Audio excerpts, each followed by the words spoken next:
إن الحمد لله نحمده ونستعينه ونستغفره ونعوذ بالله من شرور أنفسنا ومن سيئات أعمالنا من يهده الله فلا مضل له ومن يضلل فلا هادي له وأشهد أن لا إله إلا الله وحده لا شريك له وأشهد أن محمدًا عبده ورسوله يا أيها الذين آمنوا اتقوا الله حق تقاته ولا تموتن إلا وأنتم مسلمون يا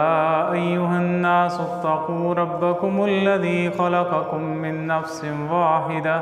وخلق منها زوجها وبث منهما رجالا كثيرا ونساء واتقوا الله الذي تساءلون به والأرحام إن الله كان عليكم رقيبا يا أيها الذين آمنوا اتقوا الله وقولوا قولا سديدا يصلح لكم أعمالكم ويغفر لكم ذنوبكم ومن يطع الله ورسوله فقد فاز فوزا عظيما أما بعد فإن خير الحديث كتاب الله وخير الهدي هدي محمد وشر الأمور محدثاتها وكل محدثة بدعة وكل بدعة ضلالة وكل ضلالة في النار۔ ساری تعریفیں اللہ رب العالمین کے لیے ہیں جو ہر چیز کا خالق ہے، مالک ہے، رازق ہے، اور وہ وحدہ لا شریک ہے۔ وہ اللہ تبارک و تعالی جس نے انسان کے اوپر اتنے احسانات کیے ہیں کہ انسان ان کو اپنے احاطے میں ہی نہیں لا سکتا، ان کو شمار بھی نہیں کر سکتا۔ اللہ رب العزت اپنی ذات میں، اپنی عبادت میں، اپنی صفات میں وحدہ لا شریک ہے، اور اسی طرح درود و سلام نبی کائنات، نبی ہدایت، سید الانبیاء، سید المرسلین جناب محمد الرسول اللہ صلی اللہ علیہ وسلم کی ذات پہ، جو اللہ تعالیٰ تک پہنچنے کا واحد ذریعہ اور رستہ ہیں، اور آپ کی زندگی ہمارے لیے اسوہ حسنہ ہے، اور خلفائے راشدین رضوان اللہ علیہم اجمعین کی زندگیوں میں بھی ہمارے لیے بہترین طریقہ ہے۔ پچھلے جمعۃ المبارک سے ہم نے سیدنا معاویہ رضی اللہ تعالیٰ عنہ کی سیرت کا آغاز کیا تھا، اور عثمان رضی اللہ تعالیٰ عنہ کے دور تک، حضرت عمر، حضرت عثمان کے دور تک، ان دونوں ادوار میں سیدنا معاویہ شام کے والی شام کے گورنر رہے۔ حضرت عثمان کی شہادت کے بعد سیدنا علی رضی اللہ تعالیٰ عنہ مسلمانوں کے خلیفہ بنے۔ فتنوں کا آغاز سیدنا عثمان کے دور میں جو ہوا تھا، سیدنا علی رضی اللہ تعالیٰ عنہ کے دور میں وہ بہت زیادہ شدت اختیار کر گیا، اور مسلمانوں کی جماعت جو ہے وہ دو بڑے گروہوں میں تقسیم ہو گئی۔ ایک گروہ سیدنا معاویہ رضی اللہ تعالیٰ عنہ کے ساتھ، اور دوسرا گروہ جو ہے وہ سیدنا علی رضی اللہ تعالیٰ عنہ کی طرف ہو گیا۔ سیدنا عثمان کی شہادت کے بعد سیدنا علی مسلمانوں کے خلیفہ بنے، اور سیدنا علی رضی اللہ تعالیٰ عنہ نے سب سے پہلے تو سیدنا معاویہ رضی اللہ تعالیٰ عنہ کو ان کی گورنری سے معزول کرنا چاہا کہ ان کو ہٹا دیا جائے اور ان کی جگہ پہ کوئی اور بندہ لگایا جائے۔ آپ نے عبداللہ ابن عمر رضی اللہ عنہ کو کہا کہ میں آپ کو جو ہے وہ شام کا گورنر بنا کے بھیجتا ہوں۔ عبداللہ بن عمر نے اس بات سے معذرت کر لی، کہتے نہیں میں یہ ذمہ داری نہیں لے سکتا۔ اس کے بعد پھر آپ نے سہل بن حنیف ان کو جو ہے وہ شام کا گورنر بنا کے بھیجا، لیکن اہل شام جو تھے انہوں نے شام میں داخل ہونے سے پہلے ان کو پکڑ لیا اور ان سے کہنے لگے اگر تو تمہیں عثمان رضی اللہ تعالیٰ نے بھیجا ہے، مطلب شہادت سے پہلے ہی اگر وہ تمہیں مقرر کر چکے ہیں تو پھر تو ہم تمہیں چھوڑ دیتے ہیں، وگرنہ پھر ہم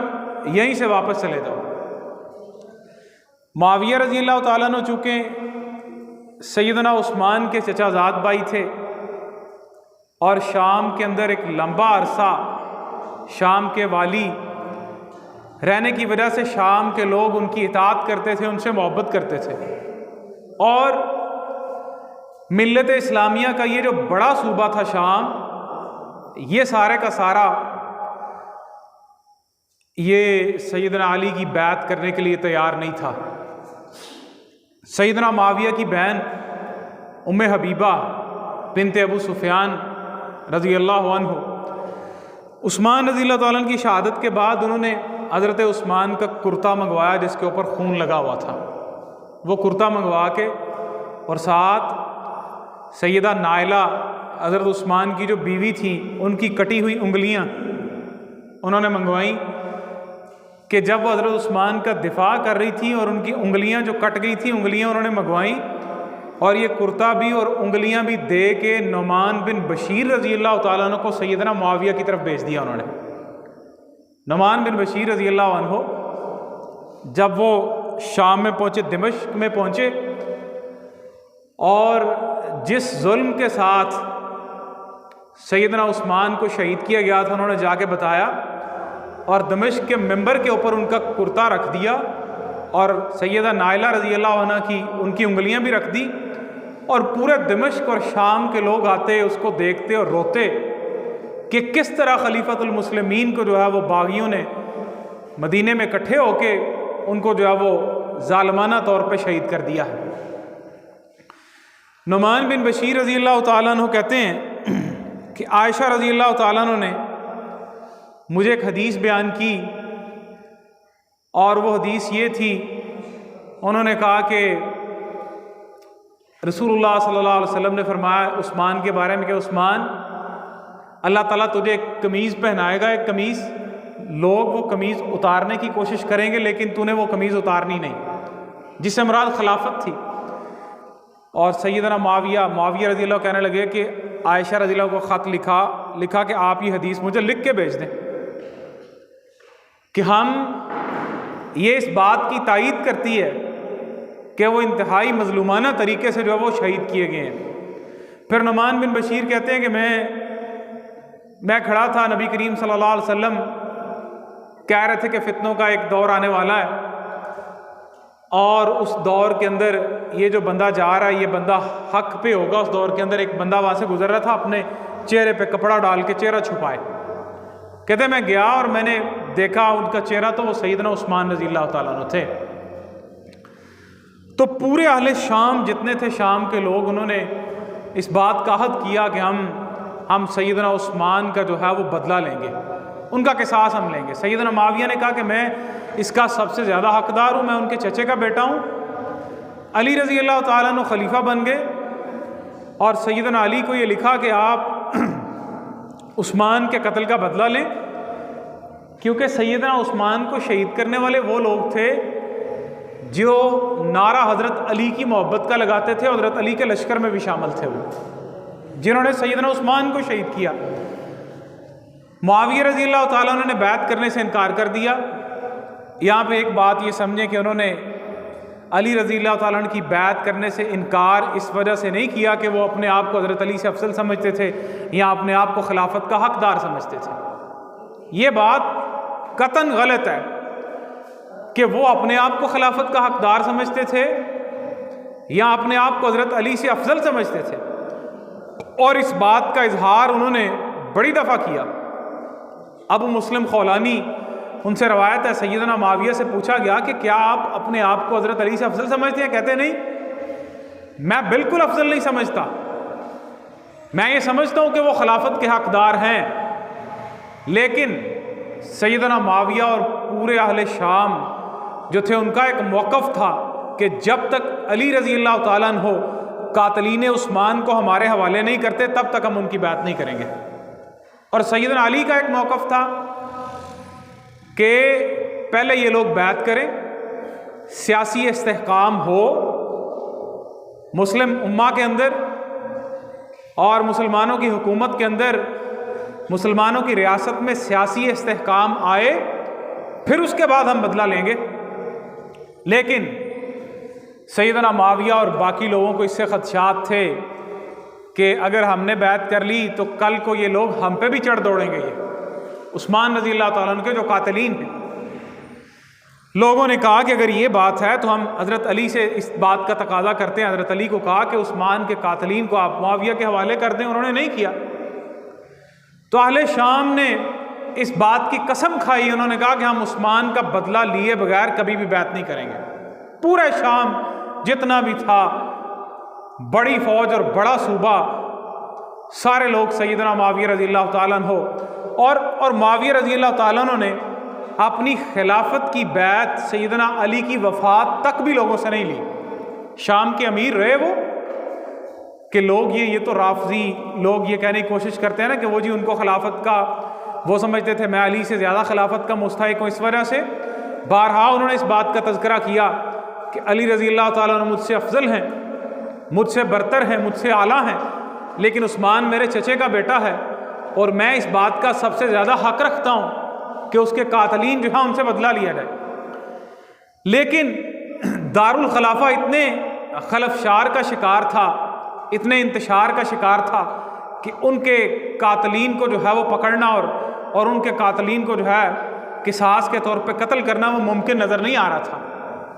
پھر اس کا نتیجہ کیا نکلا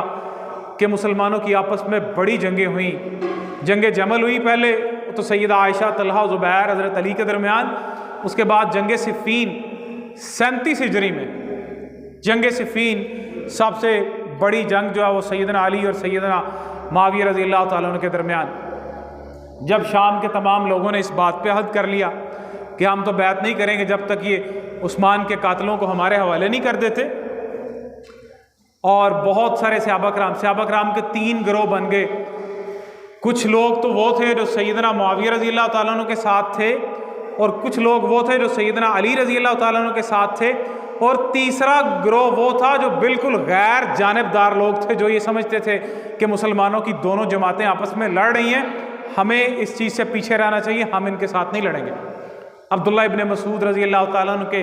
شاگردوں کی ایک بڑی تعداد تھی، ان میں جن کو قراء کہا جاتا تھا، یہ غیر جانبدار لوگ تھے۔ 37 ہجری میں اسی طرح پھر علی رضی اللہ تعالیٰ نے ایک بڑا لشکر اکٹھا کیا، بڑا لشکر شام کی طرف، شام پہ چڑھائی کرنے کے لیے۔ آپ نے کہا کہ جو میرے اطاعت گزار ہیں اور جنہوں نے میری بیعت نہیں کی، ہم ان کے ساتھ لڑائی کریں گے۔ سیدنا معاویہ کو بھی پتہ چل گیا، وہ بھی شام سے باہر آگے صفین جگہ جو ہے اس کے اوپر انہوں نے اپنا لشکر، بڑی تعداد تھی لشکروں کی،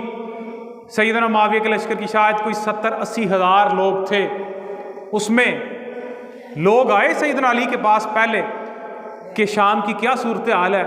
انہوں نے کہا کہ شام کے ایک بندہ آ کے کہنے لگا کہ میں نے شام کے 70,000 شیوخ کو، بڑے معتبر لوگوں کو دیکھا ہے تلواریں اٹھائے ہوئے۔ انہوں نے کہا کہ جب تک عثمان کے قاتلین کا بدلہ نہیں لیا جائے گا تب تک ہم یہ بیعت نہیں کرنے والے۔ خیر اللہ کو یہ منظور تھا،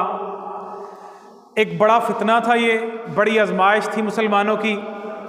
اس سال یہ 37 ہجری میں علی رضی اللہ تعالیٰ عنہ کا گروہ وہ بھی صفین پہ آگے، وہاں بھی آگے اپنے لشکر لوگوں نے ترتیب دیے۔ 1 مہینے تک جو ہے وہ سلسلہ یہ چلتا رہا۔ لوگ تھوڑی جھڑپیں ہوتی، جہاں پہ پانی کا گھاٹ ایک تھا جہاں سے لوگ پانی پیتے تھے، کچھ قبائل کے لوگ آمنے سامنے آتے، چھوٹی جھڑپیں ہوتی۔ بالآخر بڑی جنگ ہوئی، بڑی جنگ 3 دن اور 1 رات بھی، بڑی شدید اور گمسان کی جنگ ہوئی، جس میں ہزاروں لوگ، جس میں ایک بڑی تعداد صحابہ کرام رضوان اللہ علیہم اجمعین کی تھی، وہ شہید ہوئے۔ آپس کے ان اختلافات کی وجہ سے اور ان غلط فہمیوں کی وجہ سے ایک بڑی تعداد جو ہے وہ شہید ہو گئی۔ پہلے تو 1 مہینے تک جو ہے وہ پہلے ایسے ہی لوگ تھوڑی تھوڑی چھوٹی موٹی جھڑپیں ہوتی رہیں۔ بہت سارے لوگ ایسے بھی تھے جو صلح و صفائی کے قائل تھے کہ مسلمانوں کے درمیان صلح ہونی چاہیے۔ اگر مسلمان آپس میں اس طرح لڑتے رہے تو مسلمانوں کی قوت جو ہے وہ منتشر ہو جائے گی اور کافر ہمارے اوپر چڑھ آئیں گے۔ یہ کیونکہ جنگ جمل 1 سال پہلے ہو چکی تھی، تب سے لوگوں نے یہ کوششیں کر رہے تھے کہ مسلمانوں کی کسی طریقے آپس میں صلح صفائی ہو جائے۔ سیدنا علی نے اپنا لشکر ترتیب دیا، سیدنا معاویہ نے اپنا لشکر ترتیب دیا، دونوں جانب جو ہے وہ کبار صحابہ کرام رضوان اللہ علیہم اجمعین وہ موجود تھے۔ علی رضی اللہ تعالیٰ عنہ اور ان کے لوگ اپنے آپ کو حق بجانب سمجھتے تھے، ہم حق پہ ہیں۔ سیدنا معاویہ رضی اللہ تعالیٰ عنہ اپنے آپ کو حق پہ سمجھتے تھے، ان کے لوگ یہ حق پہ سمجھتے تھے۔ ان کا ایک اجتہاد اور استدلال تھا، وہ اپنے آپ کو حق پہ سمجھتے تھے اور یہی سمجھتے تھے کہ ہم حق پہ لڑ رہے ہیں اور جو قتل ہوگا، جو شہید ہوگا، وہ جنت میں جائے گا۔ صحابہ کرام کے تو ساتھ اللہ نے خیر کا وعدہ تو سب کے ساتھ ہی کیا ہوا ہے۔ دونوں لوگ کسی سلطنت، کسی اقتدار، کسی حکومت کے لالچ میں نہیں، بلکہ اپنے آپ کو بالکل دونوں جانب کے لوگ اپنے آپ کو حق پہ سمجھتے ہوئے۔ اور سیدنا علی رضی اللہ تعالیٰ عنہ پھر جنگ شروع ہوئی، جب بڑی جنگ شروع ہوئی 3 دن تک جنگ رہی، اور جس دن جنگ شروع ہونی تھی لوگ اپنے نیزے تلواریں رات کو تیز کر رہے تھے۔ عرب کا ایک مشہور شاعر تھا، اس نے چند اشعار کے کہتا اصبحت العرب فی امر عجیب، کہ عرب کے لوگ بڑے عجیب معاملے میں پڑ گئے۔ کہنے لگا الملک مجموع غدن لمن غلب، کہ کل سلطنت ساری کی ساری اس کی ہو جائے گی جو غالب آ جائے گا۔ کہتا ہے میں جھوٹ نہیں بولتا، فقلت قول الصادق غیر کذب، میں جھوٹ نہیں بولتا۔ پھر اس نے ایک اور بات کی آگے سے، کہتا ہے ان غدن تہلک اعلام العرب، کہ کل عرب کے بڑے بڑے رؤساء، بڑے بزرگ جو ہے وہ ہلاک ہو جائیں گے۔ کل بڑی جنگ ہونے والی ہے۔ صفین کے مقام پہ یہ جنگ ہوئی، 3 روز تک جنگ چلتی رہی، اور جب نماز کا وقفہ آتا تھا پھر جنگ کو موقوف کرتے تھے کہ نماز پڑھ لیں۔ نماز کا وقفہ آتا، جنگ کو موقوف کر دیتے، جنگ روک دیتے، نماز پڑھتے، شام کے وقت پھر جنگ روک دیتے، لوگ اپنے اپنے کیمپوں کی طرف واپس چلے جاتے، اور درمیان میں صرف لاشوں کے ڈھیر اور خون ہی خون تھا۔ اتنا خون با، لاشوں کے ڈھیر تھے اتنے۔ لیکن تاریخ کی ایک عجیب جنگ ہے، عجیب جنگ تاریخ کی، پوری دنیا کی تاریخ میں اس طرح کی جنگ نہیں ملتی کہ آپس میں ایک دوسرے کے بھائی آپس میں دست و گریبان ہیں، اور لوگ بھی وہ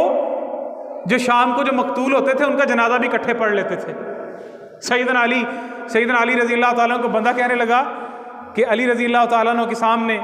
اہل شام کے بارے میں ان کی تکفیر کرنے لگا، تو کہتے ہیں نہیں، ان کا رب بھی ایک ہے، ہمارا رب بھی ایک ہے، ان کا قبلہ بھی وہی ہے، ہمارا قبلہ بھی وہی ہے، ان کا اور ہمارا اختلاف جو ہے وہ عثمان رضی اللہ تعالیٰ عنہ کے خون کا بدلہ لینے میں اور قصاص میں ہے، ان کا ہمارا اختلاف یہ ہے۔ 3 دن ایسے جنگ ہوتی رہی، جنگ موقوف ہوتی، اتنا لڑے لوگ۔ کہتے ہیں کہ تاریخ کی کتابوں میں لکھا ہوا ہے دنیا میں کبھی کوئی ایسی جنگ نہیں ہوئی کہ جس کے بعد قیدیوں سے اس طرح سلوک کیا جائے۔ کہتے ہیں 2 بندے لڑتے نا، نیزیں تلواریں ختم ہو جاتی، 2 بندے لڑ کے تھک جاتے، گر جاتے، بیٹھ کے گپیں لگاتے، آپس میں باتیں کرتے، پھر کھڑے ہو کے ہاتھوں سے لڑنا شروع ہو جاتے۔ ایک دوسرے کو جانتے تھے، ایک دوسرے کے رشتہ دار تھے، ایک دوسرے کو مسلمان سمجھتے تھے، ایک دوسرے کو مومن سمجھتے تھے۔ ایک اہم چیز اس جنگ کے اندر وہ عمار بن یاسر رضی اللہ تعالیٰ عنہ تھے۔ عمار بن یاسر رضی اللہ تعالیٰ عنہ وہ تھے، وہ حضرت علی رضی اللہ تعالیٰ عنہ کے گروہ میں تھے۔ عمار بن یاسر رضی اللہ تعالیٰ عنہ 94 سال ان کی عمر ہو چکی تھی عمار بن یاسر رضی اللہ تعالیٰ عنہ کی، اور عمار بن یاسر اس جنگ میں شہید ہو گئے۔ عمار بن یاسر کو لوگوں نے، نبی کریم صلی اللہ علیہ وسلم نے کہا تھا جب مدینہ تشریف لائے، مسجد بنا رہے تھے، لوگ کہتے ہیں ہم ایک اینٹ پتھر اٹھا کے لا رہے تھے، عمار 2 اٹھا کے لا رہا تھا۔ رسول اللہ صلی اللہ علیہ وسلم نے فرمایا ویحک یا عمار، کہتے ہیں عمار افسوس ہے کہ تجھے ایک باغی جماعت جو ہے وہ قتل کر دے گی۔ لوگوں نے یہ حدیث سنانی شروع کر دی، عمار ابن یاسر شہید ہو گئے۔ عمار بن یاسر تو اپنے آپ کو حق پہ سمجھتے تھے۔ معاویہ رضی اللہ تعالیٰ عنہ کی طرف جو ان کے رائٹ ہینڈ آپ کہہ لیں بڑے، وہ عمر بن عاص رضی اللہ تعالیٰ عنہ تھے۔ وہ عمر بن عاص اور معاویہ رضی اللہ تعالیٰ عنہ کھڑے ایک جگہ پہ، لوگ آئے، آ کے لوگوں نے حدیث سنائی، کہتے ہیں عمار بن یاسر کے بارے میں رسول اللہ صلی اللہ علیہ وسلم نے فرمایا تھا کہ تقتلہ الفئۃ الباغیۃ، کہ عمار کو باغی جماعت قتل کرے گی۔ عمر بن عاص کانپ اٹھے، کہتے ہیں یہ رسول اللہ صلی اللہ علیہ وسلم کی بات ہے، جس کا مطلب واضح یہ تھا کہ حضرت معاویہ کی جماعت جو ہے وہ بغاوت کر رہی ہے حکومت کے خلاف۔ سیدنا معاویہ کو کہنے لگے کہ یہ رسول اللہ صلی اللہ علیہ وسلم کی حدیث ہے۔ سیدنا معاویہ نے ایک تعویل کی جو کہ غیر مناسب معلوم ہوتی ہے، کہنے لگے ہم نے تو ان کو قتل نہیں کیا، ان کو تو قتل کروایا حضرت علی کے گروہ نے، جنہوں نے ان کو لا کے ہمارے نیزوں کے سامنے پھینک دیا، قتل کرنے والے وہ ہیں۔ خیر یہ حدیث بھی سرایت کر گئی، لوگوں کے حوصلے جو ہے وہ ٹھنڈے ہو گئے۔ کچھ لوگ کھڑے ہوئے، ایک قبیلے کا سردار تھا اشعث بن قیس، وہ کھڑا ہوا، اس نے کہا لوگوں بات سنو، ایک رات جس کو لیلۃ الحریر کہا جاتا ہے، اتنی ساری رات جنگ ہوتی رہی، لوگوں نے صبح اشاروں کے ساتھ نماز پڑھی، حضرت علی رضی اللہ تعالیٰ عنہ نے صلاۃ الخوف لوگوں کو پڑھائی۔ آپ اندازہ کر سکتے ہیں کہ 8-10 ہزار لوگ شہید ہو گئے ہوں گے۔ تاریخی کتابوں میں لکھا ہوا جی 50,000 70,000 80,000 لوگ، لیکن یہ مبالغہ جو ہے محسوس ہوتا ہے، حقائق کے مطابق اتنی بڑی تعداد نہیں تھی، 8-10 ہزار تک تو لوگ تھے وہ شہید ہوئے، کیونکہ قادسیہ کی جنگ مسلمانوں کی ایرانیوں کے خلاف وہ اس سے بھی شدید جنگ تھی، اور اس میں 8,500 مسلمان شہید ہوئے تھے، 8-10 ہزار مسلمان شہید ہو گئے۔ اشعث بن قیس، لوگوں نے ایک دوسرے کو خط لکھنے، عمر بن عاص رضی اللہ تعالیٰ عنہ انتہائی مدبر اور انتہائی بڑے سیاستدان انسان تھے، لوگوں نے کہنا شروع کر دیا، لوگوں نے کہا مسلمانوں کی جمعیت پارا پارا ہو جائے گی۔ لوگ، وہ قبیلے کا سردار کھڑا ہو کے کہنے لگا، کہتا ہے مسلمانوں سنو، اگر آپس میں تم لوگ لڑتے رہے تو رومی اور ایرانی تم پہ چڑھ دوڑیں گے، تمہارے بیوی بچوں کو غلام لونڈیاں بنا کے لے جائیں گے، تم تو اس طرح لڑ لڑ کے مر جاؤ گے۔ عمر بن عاص رضی اللہ تعالیٰ نے سیدنا معاویہ کو مشورہ دیا کہ آپ ایسا کریں کہ قرآن مجید کو اپنے نیزوں پہ بلند کریں، آپ کہیں کہ ہمارا فیصلہ جو ہے وہ اس پہ ہونا چاہیے۔ معاویہ رضی اللہ تعالیٰ کو لکھا، انہوں نے بھی حضرت علی کو جو ہے وہ لکھا، اور انہوں نے بھی اس بات کو قبول کیا کہ ہمارے درمیان کو فیصلہ ہونا چاہیے اور قرآن پہ فیصلہ ہونا چاہیے۔ جنگ موقوف کی گئی، 3 دن کی بڑی جنگ کے بعد سیدنا علی شام کو جو ہے وہ جو لوگ شہید ہوئے تھے ان میں پھر رہے تھے اور دعا کر رہے تھے کہ یا اللہ ہمیں بھی معاف فرما دے، ان کو بھی معاف فرما دے۔ اب مسئلہ یہ ہے، کیونکہ وہ لوگ اس بات کو سمجھتے تھے کہ جنگ اجتہاد اور غلط فہمی کی بنا پہ، اب تو ایک بڑے فرقے نے یہ بنا دیا نا کہ ایک گروہ کو کافر بنا دیا اور ایک گروہ کو مسلمان بنا دیا۔ علی رضی اللہ تعالیٰ عنہ، لوگ اس بات پہ اعتراض کرتے، جنگ بھی کرتے ان کے ساتھ اور ان کے مقتولوں کے جنازے بھی پڑھ لے اور ان کو دفنا بھی رہے ان لوگوں کو، اور ان کے لیے دعا بھی کر رہے ہو کہ اللہ ان کو بھی معاف کرے، کہتے اللہ ان کو ہدایت دے، اللہ ان کو معاف کرے اور ہمیں بھی اللہ معاف کرے۔ بالآخر دونوں جانب سے یہ فیصلہ کیا گیا کہ ایک بندہ ان میں سے مقرر ہو، ایک بندہ اس گروہ میں سے مقرر ہو، اور مقرر ہونے کے بعد وہ جو فیصلہ کریں قرآن مجید کے اوپر وہ ہمیں قبول ہے۔ سیدنا معاویہ رضی اللہ تعالیٰ عنہ کی طرف سے عمر بن عاص رضی اللہ تعالیٰ عنہ کو مقرر کیا گیا، اور سیدنا علی رضی اللہ تعالیٰ عنہ کی جانب سے ابو موسیٰ اشعری رضی اللہ تعالیٰ عنہ کو مقرر کیا گیا۔ ایک جماعت ایسی تھی جو کبھی نہیں چاہتی تھی کہ یہ مسلمانوں کی آپس میں لڑائی بند ہو، وہ تھے خارجی لوگ۔ صحیح مسلم میں روایت آتی ہے، رسول اللہ صلی اللہ علیہ وسلم نے فرمایا کہ میری امت جب 2 گروہوں کی لڑائی ہوگی، 2 جماعتوں کی، میری امت کے آپ نے ان کو امت کا، مسلمان کا لڑائی ہوگی، ان میں سے ایک تیسری جماعت بڑی تیزی سے نکلے گی، اور جو اس تیسری کو قتل کرے گا وہ حق کے زیادہ قریب ہوگا۔ یہ وہ خارجی لوگ تھے جو یہ وہ لوگ تھے جنہوں نے سیدنا عثمان کو شہید کیا تھا، ان کے قاتل بھی ان لوگوں میں موجود تھے۔ یہ تو نہیں کہتے تھے کہ جنگ بند ہو، کیونکہ جنگ ختم ہو گئی، سیدنا علی اور معاویہ کی صلح ہو گئی تو یہ لوگ پکڑے جائیں گے۔ انہوں نے نعرہ لگا دیا، انہوں نے کہا جی ان الحکم الا للہ، حکم اور فیصلہ صرف اللہ کا ہے۔ علی کون ہوتا ہے؟ ابو موسیٰ اشعری کو مقرر کرنے والا فیصلہ کرنے کے لیے، اور معاویہ کون ہوتا ہے؟ عمر بن عاص کو جو ہے وہ فیصلہ کرنے کے لیے مقرر کرنے والا۔ یہ دونوں ہی کافر ہیں۔ انہوں نے کہا علی بھی کافر ہے اور معاویہ بھی کافر ہے۔ یہ تیسری جماعت باہر نکلی، جن کو تاریخ میں خارجیوں کے نام سے یاد کیا جاتا ہے، مسلمانوں کی جنہوں نے تکفیر کی، سیدنا علی کی بھی تکفیر کی، سیدنا معاویہ کی بھی تکفیر کی، سیدنا عمر بن عاص کی بھی تکفیر کی، اور بالآخر سیدنا علی نے ان سے جنگیں کی اور ان کی قوت کو سیدنا علی نے ختم کر دیا، تقریباً ختم کر دیا ان کی قوت کو۔ اور اس حدیث کی بنا پہ اہل السنہ والجماعہ اور محدثین کا یہ موقف ہے کہ سیدنا علی حق کے زیادہ قریب تھے، وہ زیادہ حق پہ تھے، اور سیدنا معاویہ اپنی غلطی پہ تھے اور اپنی اجتہادی غلطی پہ تھے۔ اور رسول اللہ صلی اللہ علیہ وسلم نے فرمایا کہ جو مسلمان اجتہاد کرتا ہے، اگر وہ اس کا اجتہاد، اس کی پرسنل ریزننگ ٹھیک ہو تو اس کو 2 اجر ملتے ہیں کسی مسئلے میں، اور اگر اس کا مسئلہ ٹھیک نہیں ہوتا تو اس کو پھر بھی 1 اجر ملتا ہے۔ تمام اہل السنہ والجماعہ محدثین فقہا کا یہ موقف ہے کہ سیدنا علی زیادہ حق پہ تھے اور سیدنا معاویہ اپنی غلطی پہ تھے، یہ ان کا موقف ہے۔ ایک تو سیدنا عمار رضی اللہ تعالیٰ عنہ کی حدیث کی وجہ سے، اور ایک اس حدیث کی وجہ سے کہ جو خارجیوں کو قتل کرے گا وہ حق کے زیادہ قریب ہوگا۔ سیدنا علی رضی اللہ تعالیٰ نے ان کو قتل کیا اور آخر وہ منتشر ہو گئے خارجی۔ اس جنگ کے بعد 40 ہجری میں وہ اپنے اس منصوبے میں کامیاب ہو گئے۔ انہوں نے کہا معاویہ، عمر بن عاص، علی، ان کو شہید کیا جائے۔ بندے چھوڑے انہوں نے، جن میں سے 2 تو بچ گئے، اور سیدنا علی کو جو ہے وہ شہید کر دیا گیا۔ سیدنا علی کو شہید کر دیا گیا، اور اس کے بعد ابن ملجم نے جو ہے وہ سیدنا علی کو، وہی خارجی تھا، وہ سیدنا علی کو شہید کر دیا گیا۔ اس طرح معاویہ رضی اللہ تعالیٰ عنہ کا وقت جو ہے وہ سیدنا علی، جب یہ صلح ہو گئی، اس بات پہ اتفاق ہو گیا کہ شام کا علاقہ وہ سیدنا معاویہ کے پاس رہے گا، اور باقی ساری جو اہل عراق ہیں، بنیادی طور پہ سیدنا علی کا جو دارالحکومت تھا وہ کوفہ تھا، عراقی اور شامی دونوں کی آپس میں جو لڑائی تھی، معاویہ رضی اللہ تعالیٰ عنہ کی قوت مضبوط سے مضبوط تر ہوتی گئی۔ ایک کولڈ وار دونوں کے درمیان میں رہی، جس میں سیدنا معاویہ سیاسی طور پہ زیادہ کامیاب نظر آ رہے تھے، کیونکہ سیدنا علی کے ارد گرد وہ لوگ تھے جو سب سے بڑے فتنے والے لوگ تھے۔ اور سیدنا علی جب شہید ہوئے تو وہ آخری ایام میں اللہ سے بڑی شدت سے دعا کرتے تھے کہ یا اللہ،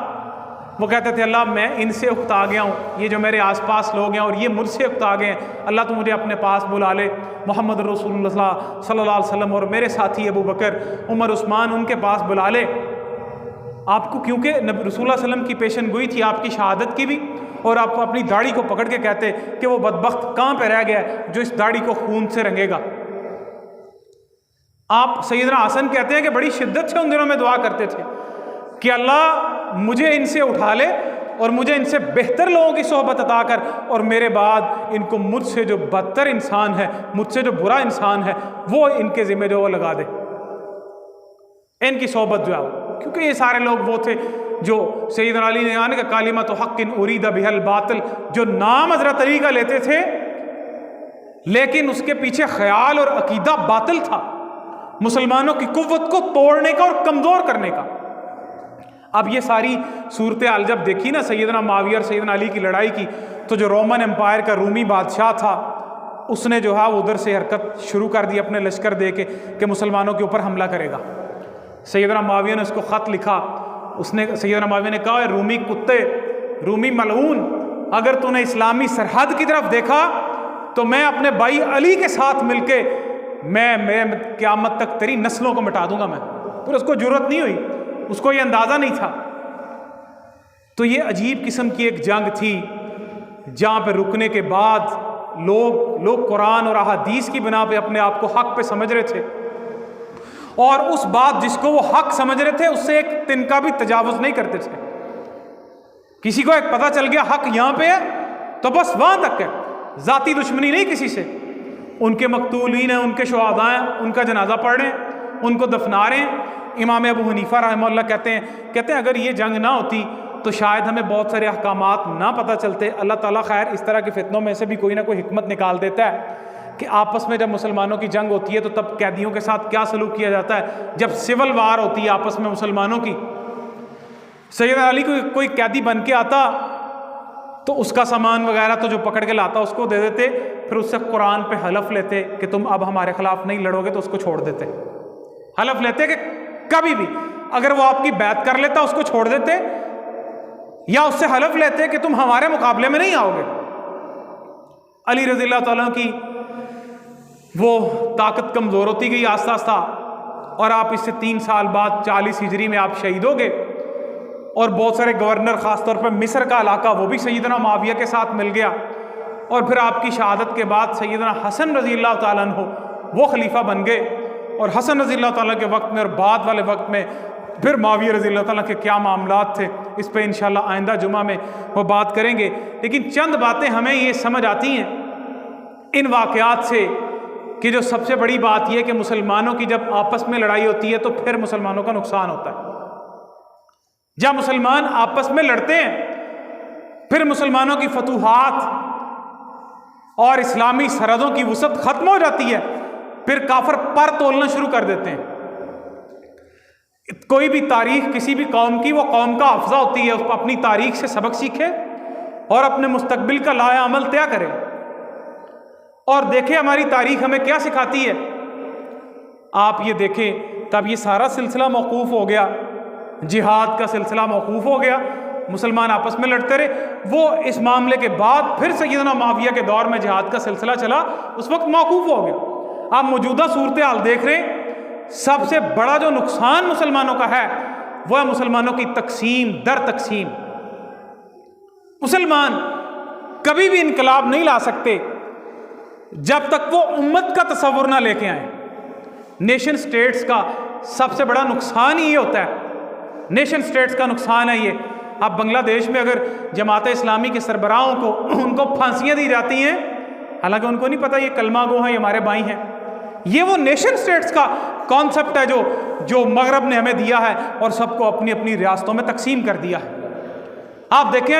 سعودیہ اگر امریکہ کے ساتھ معاہدے کرتا ہے، اگر دبئی انڈیا کے ساتھ معاہدے کرتا ہے، اگر عراق کویت پہ حملہ کرتا ہے، اگر پاکستان اڈے دے کے افغانیوں کو مرواتا ہے، تو کس وجہ سے؟ اپنی ریاست اور اپنا فائدہ سوچنے کے لیے۔ وہ امت والا تصور، وہ خلافت والا تصور وہ نہیں ہے۔ ہم نے نہیں سیکھا اس بات سے کہ جب مسلمانوں کی آپس میں لڑائیاں ہوتی ہیں تو پھر اس کا فائدہ تو کافر اٹھاتے ہیں۔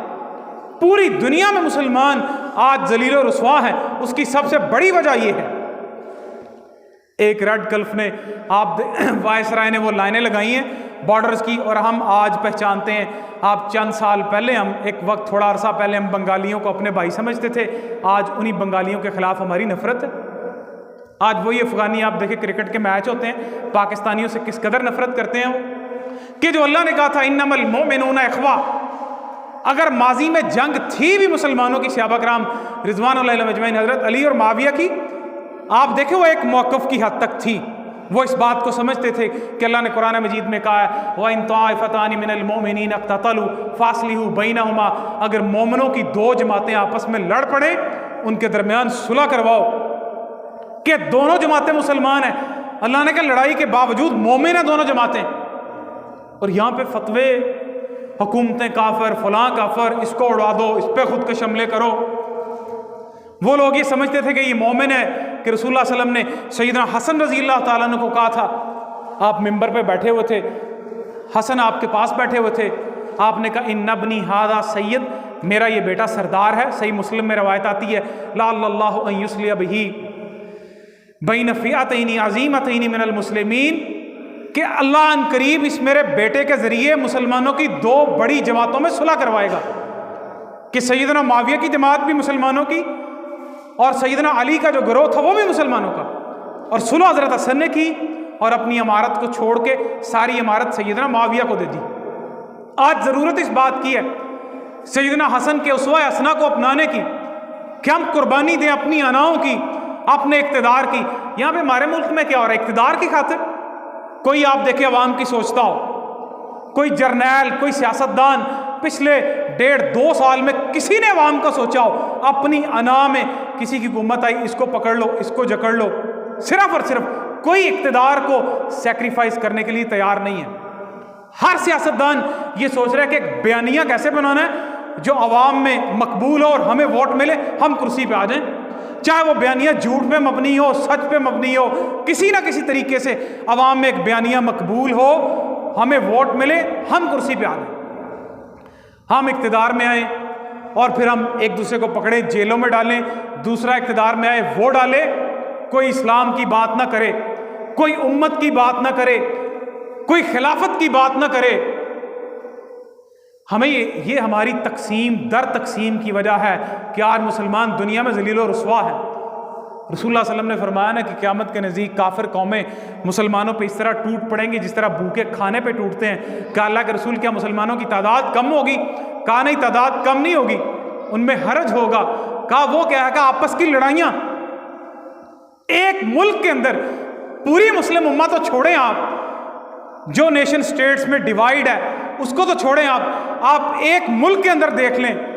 لسانیت کے نام پہ پختون، بلوچی، پنجابی، سندھی، سیاست کے نام پہ پی ٹی آئی، پیپلز پارٹی، نون لیگ، مذہب کے نام پہ ایک ایک جماعت. آپ مثال لے لیں نا، اہل حدیثوں کی کتنی جماعتیں اندر،